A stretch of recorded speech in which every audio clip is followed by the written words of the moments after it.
Capítulo 4. Nafloreios e borrões.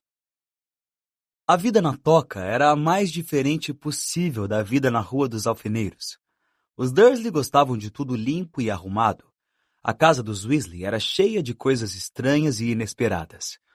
Harry teve um choque na primeira vez que se mirou no espelho sobre o console da lareira da cozinha, pois o espelho gritou: "Põe a camisa para dentro, seu desleixado!"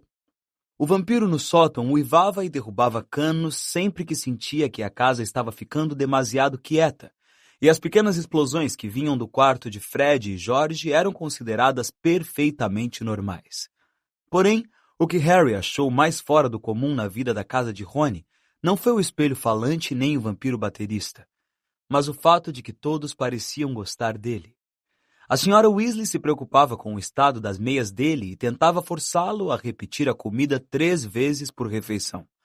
O Sr. Weasley gostava que Harry se sentasse ao lado dele à mesa do jantar para poder bombardeá-lo com perguntas sobre a vida com os trouxas, pedindo-lhe para explicar como funcionavam coisas como as tomadas e o correio. "Fascinante!" exclamou quando Harry lhe contou como se usava o telefone. "Engenhoso, verdade. Quantas maneiras os trouxas encontraram de viver sem o auxílio da magia!" Harry recebeu notícias de Hogwarts numa bela manhã, cerca de 1 semana depois de chegar à toca. Ele e Rony desceram para tomar café e encontraram o Sr. e a Sra. Weasley e Gina já sentados à mesa da cozinha. No instante em que viu Harry, Gina sem querer derrubou a tigela de mingau no chão, fazendo um estardalhaço. A garota parecia muito propensa a derrubar coisas sempre que Harry entrava. Ela mergulhou debaixo da mesa para apanhar a tigela e reapareceu com o rosto rubro como um sol poente. Harry, fingindo não notar, sentou-se e aceitou a torrada que a Sra. Weasley lhe oferecia. "Cartas da escola", disse o Sr. Weasley, passando a Harry e Rony envelopes idênticos de pergaminho amarelado, endereçados com tinta verde. "Dumbledore já sabe que você está aqui, Harry. Ele não perde um detalhe, aquele homem. Vocês dois também receberam", acrescentou ele quando Fred e George entraram descontraídos, ainda de pijamas. Durante alguns minutos fez-se silêncio enquanto todos liam as cartas. A de Harry mandava-o tomar o expresso de Hogwarts, como sempre na estação de King's Cross, no dia 1º de setembro. Trazia também uma lista dos novos livros que ia precisar para o próximo ano letivo. Material para os alunos da 2ª série. Livro Padrão de Feitiços, 2ª série, de Miranda Goshawk. Como dominar um espírito agourento, de Gilderoy Lockhart. Como se divertir com vampiros, de Gilderoy Lockhart. Férias com bruxas malvadas, de Gilderoy Lockhart. Viagens com trasgos, de Gilderoy Lockhart. Excursões com vampiros, de Gilderoy Lockhart. Passeios com lobisomens, de Gilderoy Lockhart. Um ano com o Yeti, de Gilderoy Lockhart. Fred, que terminara de ler a lista, deu uma espiada na de Harry. "Mandaram você comprar todos os livros de Lockhart também?" Admirou-se. "O novo professor de defesa contra as artes das trevas deve ser fã dele. Aposto que é uma bruxa." Ao dizer isto, o olhar de Fred cruzou com o de sua mãe e ele rapidamente voltou a atenção para sua geleia. "Este material não vai sair barato", comentou George, lançando um olhar rápido aos pais. "Os livros de Lockhart são bem carinhos." "Daremos um jeito", disse a Sra. Weasley, embora tivesse a expressão preocupada. "Espero poder comprar a maioria do material de Gina de segunda mão." "Ah, você vai entrar para Hogwarts este ano?" perguntou Harry a Gina. Ela confirmou com a cabeça, corando até a raiz dos cabelos flamejantes e enfiou o cotovelo na manteigueira. Felizmente ninguém viu, exceto Harry, porque naquele momento o irmão mais velho de Rony, Percy, entrou na cozinha. Já estava vestido, o distintivo de monitor de Hogwarts preso no suéter sem mangas. "Dia", disse Percy, animado. "Lindo dia." Sentou-se na única cadeira desocupada, mas quase imediatamente levantou-se de um salto, erguendo do assento um espanador de penas cinzentas que parecia estar na muda. Pelo menos foi isso que Harry pensou que fosse, até ver que a coisa respirava. "Arrow!" exclamou Rony, recolhendo a coruja inerte da mão de Percy e extraindo uma carta que ela trazia presa sob a asa. "Finalmente chegou a resposta de Hermione. Escrevi a ela avisando que íamos tentar salvar você dos Dursley." Ele levou Arrow até um poleiro na porta dos fundos e tentou fazê-lo encarapitar-se, Mas a coruja tornou a desmontar, por isso Rony a deitou na tábua de escorrer resmungando. Patético. Em seguida, ele abriu a carta de Mione e leu-a em voz alta. Queridos Rony e Harry, se estiver aí. Espero que tudo tenha corrido bem, que Harry esteja bem e que você não tenha feito nada ilegal para tirá-lo de lá, Rony, porque isso criaria problemas para o Harry também. Tenho estado realmente preocupada e, se Harry estiver bem, por favor, mande-me dizer logo. Mas talvez seja melhor usar outra coruja, porque acho que mais uma entrega talvez mate essa aí. Estou muito ocupada estudando, é claro. Como é que pode? Exclamou Rony, horrorizado. Estamos de férias. E vamos a Londres na próxima quarta-feira comprar os livros novos. Por que não nos encontramos no Beco Diagonal? Mande notícias do que está acontecendo assim que puder. Afetuosamente, Mione. Bom, isso se encaixa perfeitamente. Podemos ir comprar todo o material de vocês também, disse a senhora Weasley, começando a tirar a mesa. Que é que vocês estão planejando fazer hoje? Harry, Rony, Fred e George estavam pensando em subir o morro até um pequeno prado que pertencia aos Weasley. Era cercado de árvores que bloqueavam a visão da cidadezinha embaixo, o que significava que podiam praticar quadribol lá, desde que não voassem muito alto. Não podiam usar bolas de quadribol de verdade, pois seria difícil explicar se escapulissem e sobrevoassem a cidade. Em vez disso, atiravam maçãs uns para os outros. Revezaram-se para montar a Nimbus 2000 de Harry, que era, sem nenhum favor, a melhor vassoura. A velha Shooting Star de Rony muitas vezes perdia na corrida para as borboletas que apareciam. 5 minutos depois, os garotos estavam subindo o morro, as vassouras nos ombros. Tinham perguntado a Percy se queria acompanhá-los, mas ele respondera que estava ocupado. Harry até ali só tinha visto Percy às refeições. Ele passava o resto do tempo trancado no quarto. Gostaria de saber o que ele está aprontando, disse Fred, franzindo a testa. Está tão mudado. O resultado das provas dele chegou um dia antes de você. 12 nomes e ele nem cantou vitória. Níveis ordinários em magia, explicou George, vendo o olhar intrigado de Harry. Gui recebeu 12 também. Se não nos cuidarmos, vamos ter outro monitor-chefe na família. Acho que não iríamos suportar a vergonha. Gui era o filho mais velho dos Weasley. Ele e o irmão logo abaixo, Carlinhos, já tinham terminado Hogwarts. Harry nunca vira nenhum dos dois, mas sabia que Carlinhos estava na Romênia estudando dragões e Gui no Egito, trabalhando no Banco dos Bruxos, o Gringotts. Não sei como mamãe e papai vão poder comprar todo o nosso material escolar este ano, disse George depois de algum tempo. 5 conjuntos de livros do Lockhart. E Gina precisa de vestes, uma varinha e todo o resto. Harry não disse nada. Sentiu-se um pouco constrangido. Guardada no cofre subterrâneo do Banco de Gringotts, em Londres, havia uma pequena fortuna que seus pais lhe haviam deixado. Naturalmente, era somente no mundo bruxo que ele tinha dinheiro. Não se podia usar galeões, cicles e nuques em lojas de trouxas. Ele nunca mencionara aos Dursley sua conta no Banco de Gringotts, pois achava que o horror que eles tinham à magia não se estenderia a um montão de ouro. A senhora Weasley acordou-os bem cedo na quarta-feira seguinte. Depois de comerem rapidamente 1 dúzia de sanduíches de bacon cada um, eles vestiram os casacos e a senhora Weasley apanhou um vaso de flor no console da cozinha e espiou dentro dele. Estamos com o estoque baixo, Arthur, suspirou. Teremos que comprar mais hoje. Ah, muito bem, hóspedes primeiro. Pode começar, Harry, querido. E ela lhe ofereceu o vaso de flor. Harry olhou para os Weasley, que o observavam. Que é que eu tenho que fazer? Gaguejou. Ele nunca viajou com pó de flu, disse Rony de repente. Desculpe, Harry, eu me esqueci. Nunca! Admirou-se o Sr. Weasley. Mas como foi que você chegou ao Beco Diagonal para comprar seu material escolar no ano passado? Fui de metrô. Verdade? Exclamou o Sr. Weasley, animado. Havia escapadas rolantes? Como é que... Agora não, Arthur, disse a Sra. Weasley. O pó de flu é muito mais rápido, querido, mas, meu Deus, se você nunca o usou antes... Ele vai conseguir, mamãe, disse Fred. Harry, observe a gente primeiro. Fred apanhou uma pitada de pó brilhante no vaso de flor, foi até a lareira e atirou o pó no fogo. Com um rugido, as chamas ficaram verde esmeralda e mais altas do que Fred, que entrou nelas e gritou, Beco Diagonal! E desapareceu. Você precisa falar bem claro, querido, disse a Sra. Weasley a Harry quando George mergulhou a mão no vaso. E se certifique se está saindo na grade certa. Na o quê, certa? Perguntou Harry, nervoso, enquanto as chamas rugiam e arrebatavam Jorge de vista. Bem, há um número enorme de lareiras de bruxos para você escolher, sabe? Mas se você falar com clareza... Ele vai acertar, Molly, não se preocupe, disse o Sr. Weasley, servindo-se de pó de flu também. Mas, querido, se ele se perder, como é que iríamos explicar à tia e ao tio dele? Eles não se importariam, tranquilizou a Harry. Duda ia achar que teria sido uma piada genial se eu me perdesse dentro de uma lareira, não se preocupe. Bem, está bem, você vai depois de Arthur, disse a Sra. Weasley. Agora, quando entrar no fogo, diga aonde vai.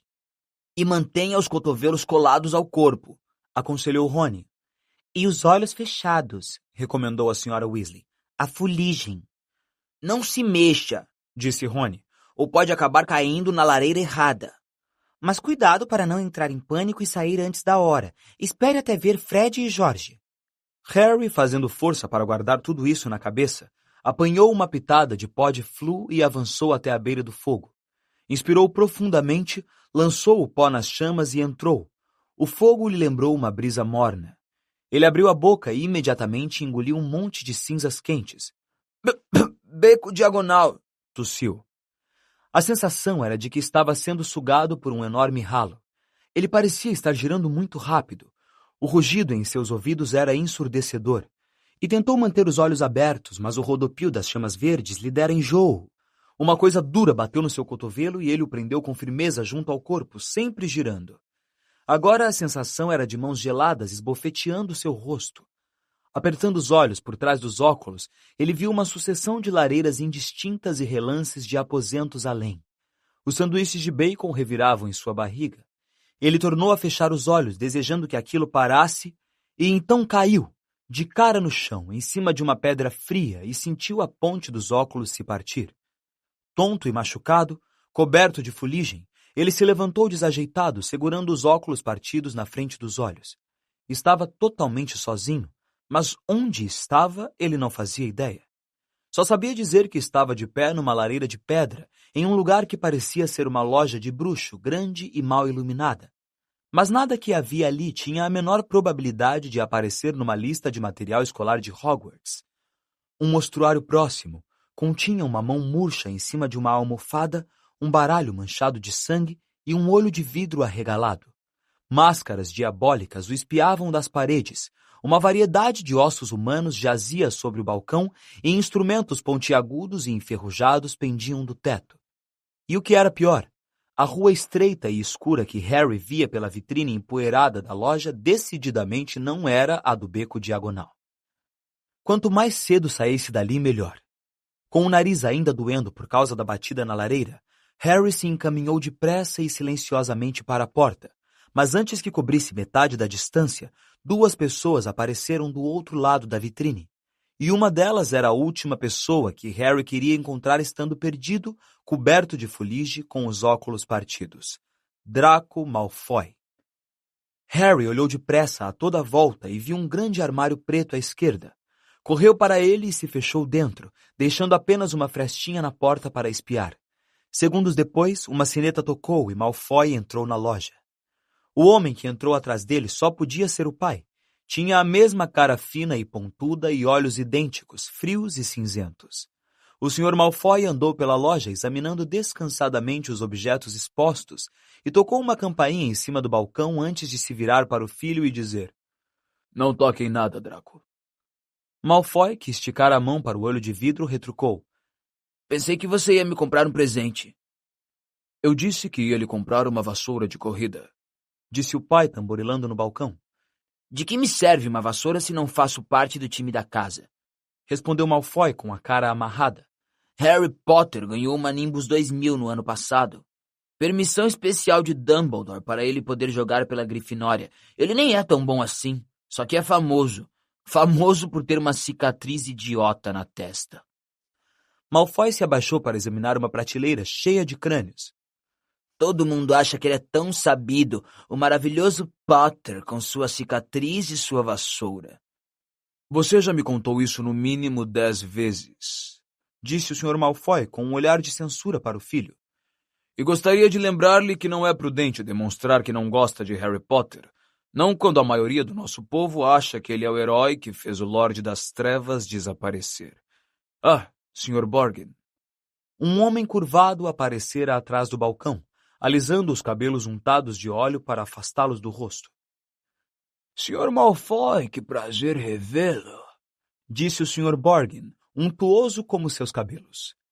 Encantado. E o jovem Malfoy também, encantado. Em que posso servi-los?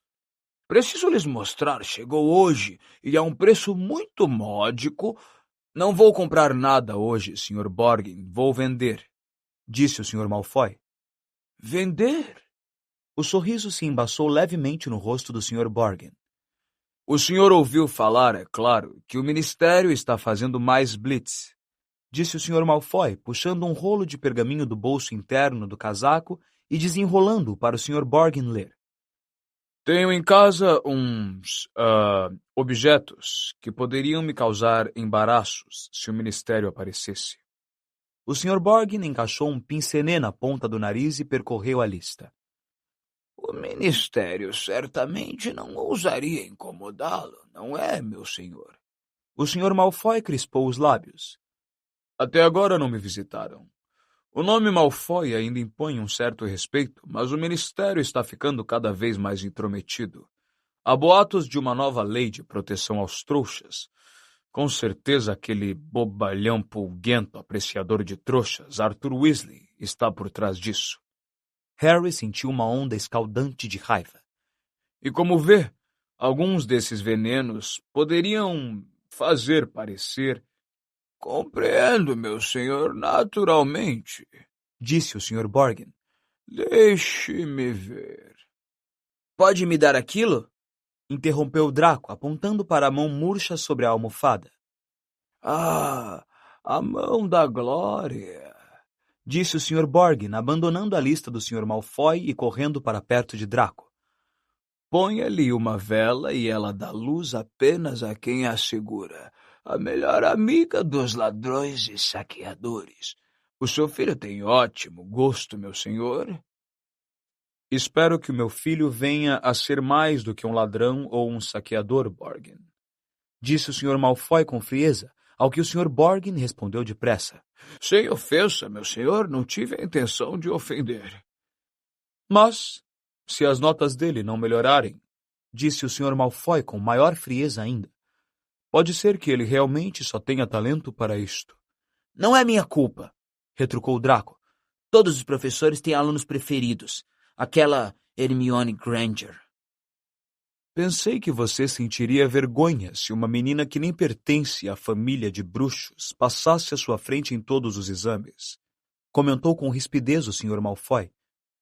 Ha!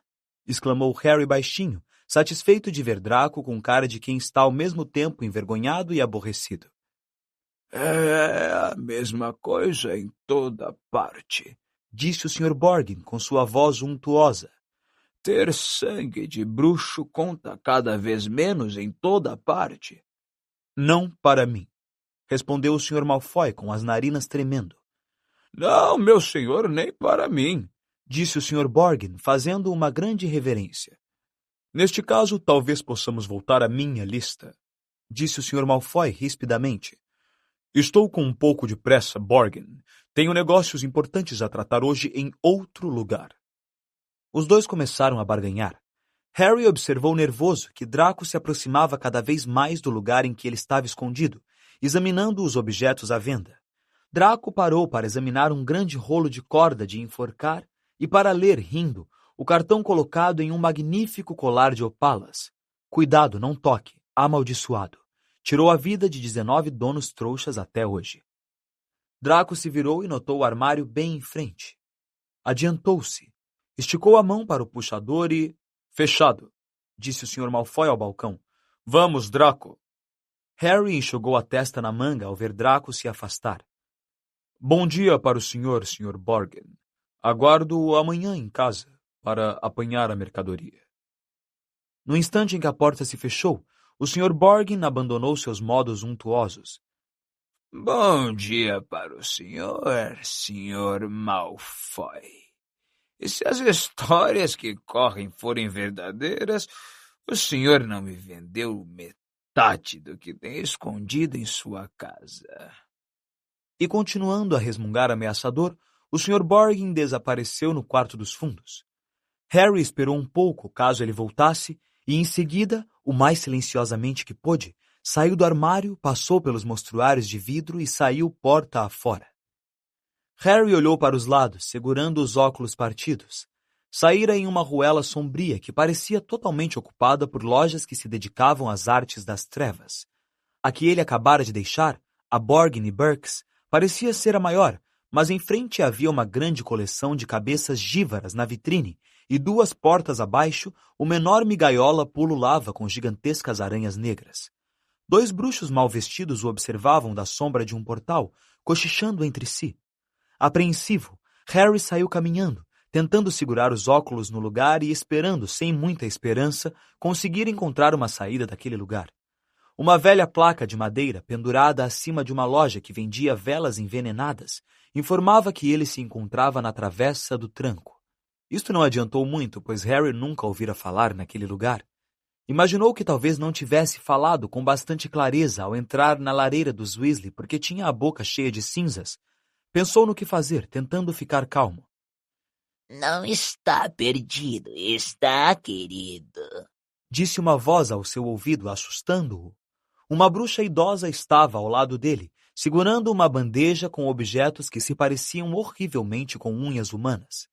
Ela riu dele, mostrando dentes cobertos de limo. Harry recuou.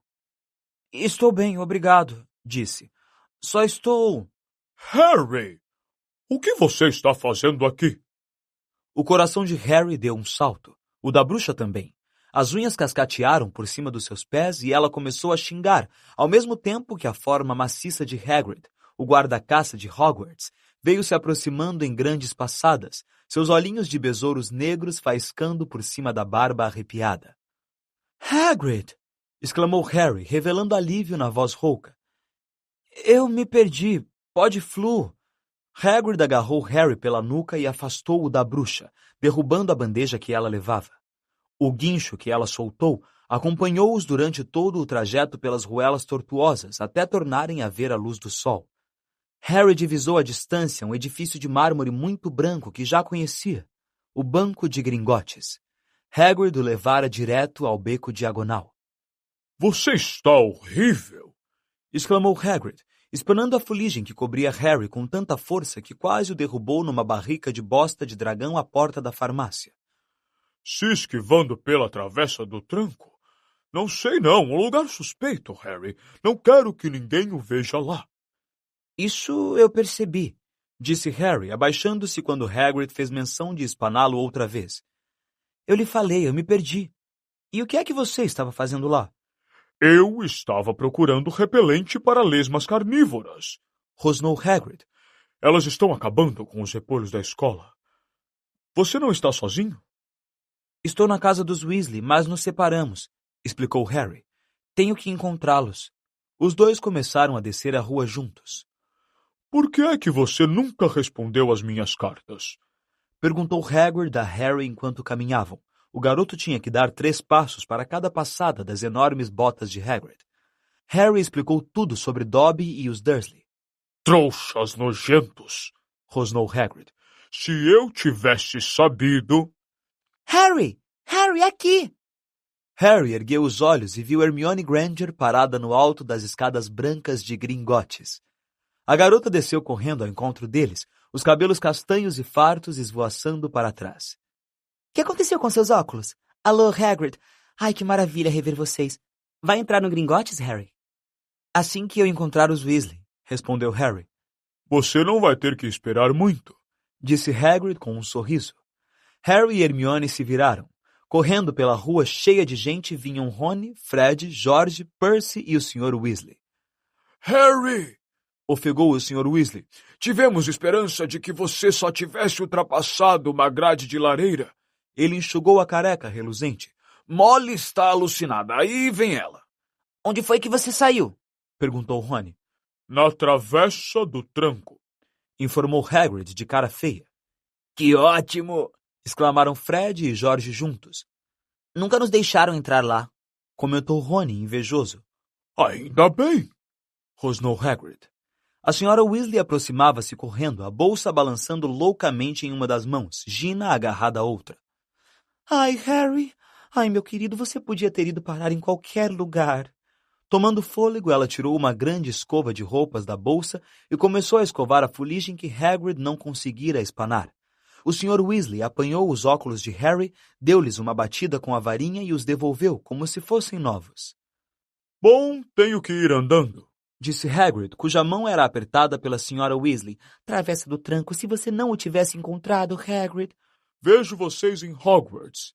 E o guarda-caça se afastou a passos largos, a cabeça e os ombros mais altos do que os de todo mundo na rua cheia. Adivinhem quem eu encontrei na Borgin e Burkes? Perguntou Harry a Rony e a Hermione enquanto subiam as escadas do Gringotts. Malfoy e o pai dele. Lúcio Malfoy comprou alguma coisa? Perguntou o Sr. Weasley, sério, logo atrás deles. Não, ele estava vendendo. Então está preocupado, comentou o Sr. Weasley com cruel satisfação. Eu adoraria pegar Lúcio Malfoy por alguma coisa. Tenha cuidado, Arthur, disse a Sra. Weasley com severidade quando eram cumprimentados pelo duende à porta do banco. Aquela família significa confusão. Não abocanhe mais do que você pode mastigar. Então você não acha que sou adversário para o Lúcio Malfoy? Respondeu o Sr. Weasley, indignado, mas foi distraído quase no mesmo instante pela visão dos pais de Hermione, que estavam parados nervosos no balcão que ia de uma ponta a outra do saguão de mármore, esperando que Hermione os apresentasse. Mas vocês são trouxas! Exclamou o Sr. Weasley, encantado. Precisamos tomar um drink. Que é que tem aí? Estão trocando dinheiro de trouxas mole, olhe!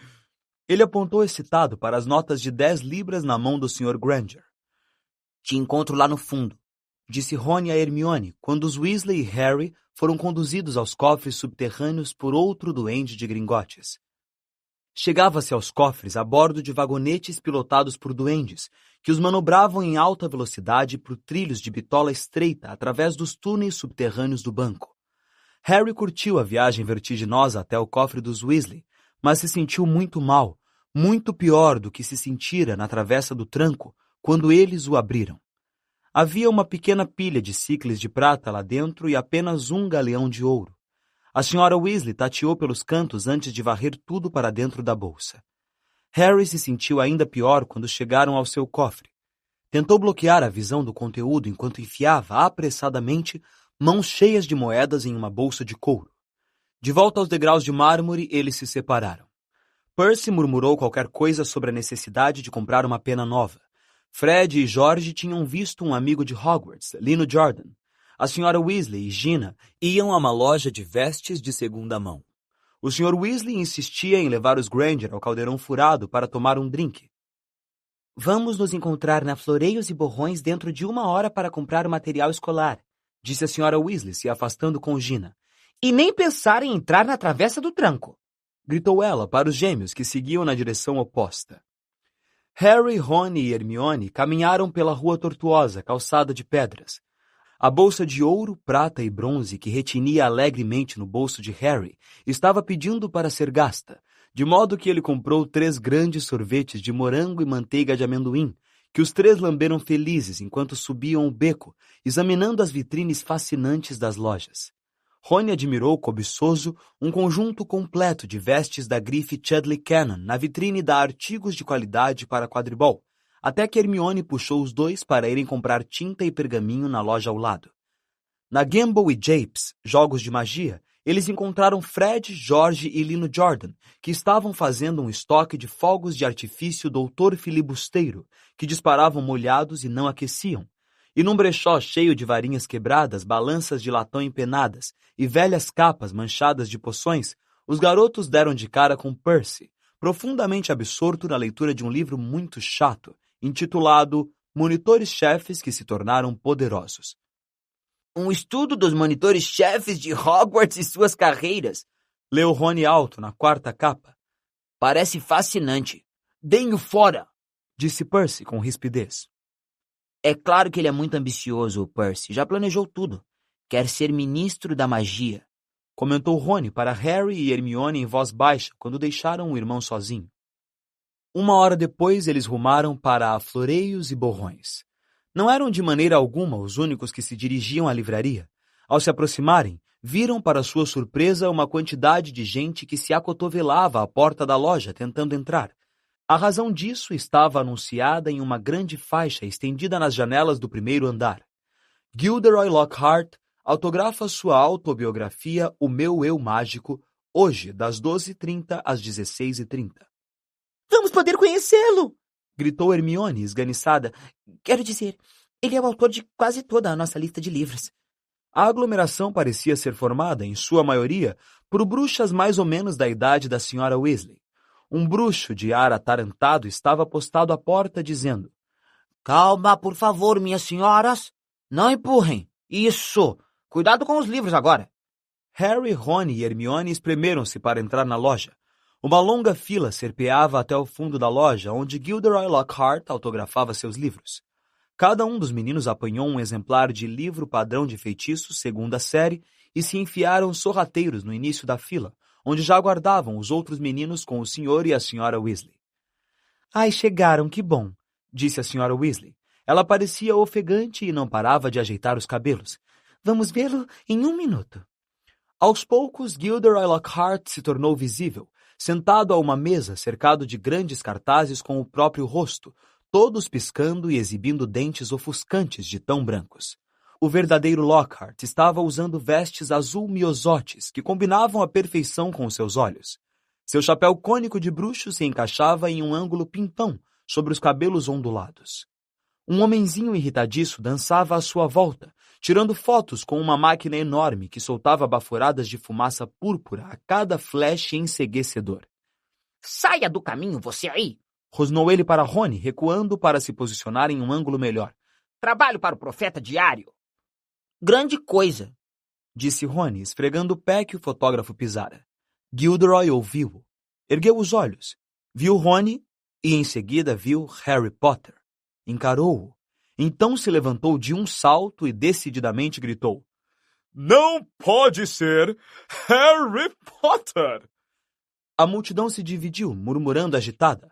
Lockhart adiantou-se, agarrou o braço de Harry e puxou-o para a frente. A multidão prorrompeu em aplausos. A cara de Harry estava em fogo quando Lockhart apertou sua mão para o fotógrafo, que batia fotos feito louco, dispersando fumaça sobre os Weasley. Dê um belo sorriso, Harry, disse Lockhart, por entre os dentes faiscantes. Juntos você e eu valemos uma primeira página. Quando ele finalmente soltou a mão de Harry, o garoto mal conseguia sentir os dedos.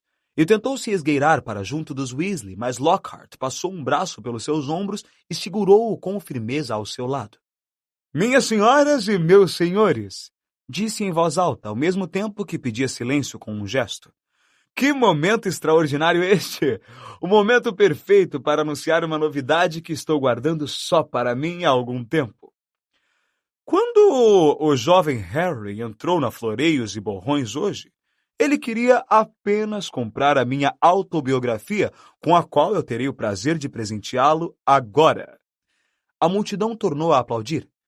Ele não fazia ideia, continuou Lockhart, dando uma sacudidela em Harry, que fez os óculos do menino escorregarem para a ponta do nariz, que em breve estaria recebendo muito, muito mais do que o meu livro O Meu Eu Mágico. Ele e seus colegas irão receber o meu eu mágico em carne e osso. Sim, senhoras e senhores, tenho o grande prazer de anunciar que, em setembro próximo, irei assumir a função de professor de defesa contra as artes das trevas na Escola de Magia e Bruxaria de Hogwarts. A multidão deu vivas e bateu palmas, e Harry se viu presenteado com as obras completas de Gilderoy Lockhart. Cambaleando sob o peso dos livros, ele conseguiu fugir das luzes da ribalta para a periferia do salão, onde Gina estava parada com seu novo caldeirão. Fique com eles, murmurou para a menina, virando os livros no caldeirão. Eu vou comprar os meus. Aposto que você adorou isso, não foi, Potter? Disse uma voz que Harry não teve problema em reconhecer.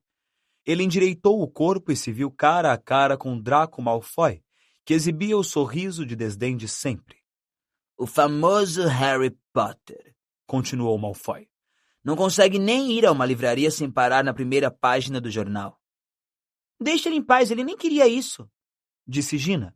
Era a primeira vez que falava na frente de Harry e olhava feio para Malfoy. Potter, você arranjou uma namorada? Disse Malfoy, arrastando as sílabas. Gina ficou escarlate enquanto Rony e Hermione lutavam para chegar até eles, sobraçando pilhas de livros de Lockhart. Ah, é você! Exclamou Rony, olhando para Malfoy como se ele fosse uma coisa desagradável grudada na sola do sapato. Aposto como ficou surpreso de ver Harry aqui, hein? Não tão surpreso como estou de ver você em uma loja Weasley, retrucou Malfoy. Imagino que seus pais vão passar fome 1 mês para pagar todas essas compras. Rony ficou tão vermelho quanto Gina. Largou os livros no caldeirão também e partiu para cima de Malfoy, mas Harry e Hermione o agarraram pelo casaco. Rony! Chamou o Sr. Weasley, que procurava se aproximar com Fred e George. Que é que está fazendo? Está muito cheio aqui, vamos para fora. Ora. Arthur Weasley.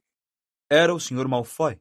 Estava parado com a mão no ombro de Draco, com um sorriso de desdém igual ao do filho. Lúcio, disse o Sr. Weasley, dando um frio aceno com a cabeça. Muito trabalho no ministério, ouvi dizer, falou o Sr. Malfoy. Todas aquelas blitz. Espero que estejam lhe pagando hora extra. Ele meteu a mão no caldeirão de Gina e tirou, no meio dos livros de capa lustrosa de Lockhart, um exemplar muito antigo e surrado de um Guia da Transfiguração para Principiantes. É óbvio que não, concluiu o Sr. Malfoy. Ora veja, de que serve ser uma vergonha de bruxo se nem ao menos lhe pagam bem para isso? O Sr. Weasley corou com mais intensidade do que Rony e Gina. Nós temos ideias muito diferentes do que é ser uma vergonha de bruxo, Malfoy. Visivelmente, disse o Sr. Malfoy, seus olhos claros desviando-se para o Sr. e a Sra. Granger, que observavam apreensivos. As pessoas com quem você anda, Weasley. E pensei que sua família já tinha batido no fundo do poço. Ouviu-se uma pancada metálica quando o caldeirão de Gina saiu voando. O Sr. Weasley se atirara sobre o Sr. Malfoy, derrubando-o contra uma prateleira. Dúzias de livros de soletração despencaram com estrondo em sua cabeça. Ouviu-se um grito, "Pega ele, papai!", dado por Fred e George. A Sra. Weasley gritava, "Não, Arthur, não!" A multidão estourou, recuando e derrubando mais prateleiras. "Senhores, por favor, pedia o assistente, e depois, mais alto que a algazarra reinante, "Vamos parar com isso, cavalheiros, vamos parar com isso!" Hagrid caminhava em direção aos dois, atravessando um mar de livros. Num instante, ele separou o Sr. Weasley e o Sr. Malfoy. O Sr. Weasley com o lábio cortado e o Sr. Malfoy fora atingido no olho por uma enciclopédia dos sapos. Ele ainda segurava o livro velho de Gina sobre transfiguração. Atirou-o nela, os olhos brilhando de malícia. "Aqui, tome o seu livro. É o melhor que seu pai pode lhe dar." E desvencilhando-se da mão de Hagrid, chamou o Draco e saíram da loja. "Você devia ter fingido que ele não existia, Arthur", disse Hagrid, quase erguendo o Sr. Weasley do chão enquanto este endireitava as vestes. "Podre até a alma. A família toda, todo mundo sabe disso. Não vale a pena dar ouvidos a nenhum Malfoy. Sangue ruim é o que é. Vamos agora, vamos sair daqui." O assistente parecia querer impedi-los de sair, mas mal chegava à cintura de Hagrid e pareceu pensar 2 vezes. Eles subiram apressados a rua, os Granger tremendo de susto e a Sra. Weasley fora de si de fúria. "Um belo exemplo para os seus filhos, saindo no tapa em público. O que é que o Gilderoy Lockhart deve ter pensado?" "Ele estava satisfeito", informou Fred. "Você não ouviu o que ele disse quando estávamos saindo? Perguntou àquele cara do Profeta Diário se ele podia incluir a briga na notícia. Disse que tudo era publicidade." Mas foi um grupo mais sereno que voltou à lareira do caldeirão furado, de onde Harry, os Weasley e todas as compras iriam retornar para a toca, usando o pó de flu. Eles se despediram dos Granger, que iriam atravessar o bar para chegar à Rua dos Trouxas do outro lado. O Sr. Weasley começou a perguntar ao casal como funcionavam os pontos de ônibus, mas parou de repente ao ver o olhar da Sra. Weasley. Harry tirou os óculos e guardou-os bem seguros no bolso antes de se servir do pó de Flu. Decididamente não era o seu meio de transporte favorito.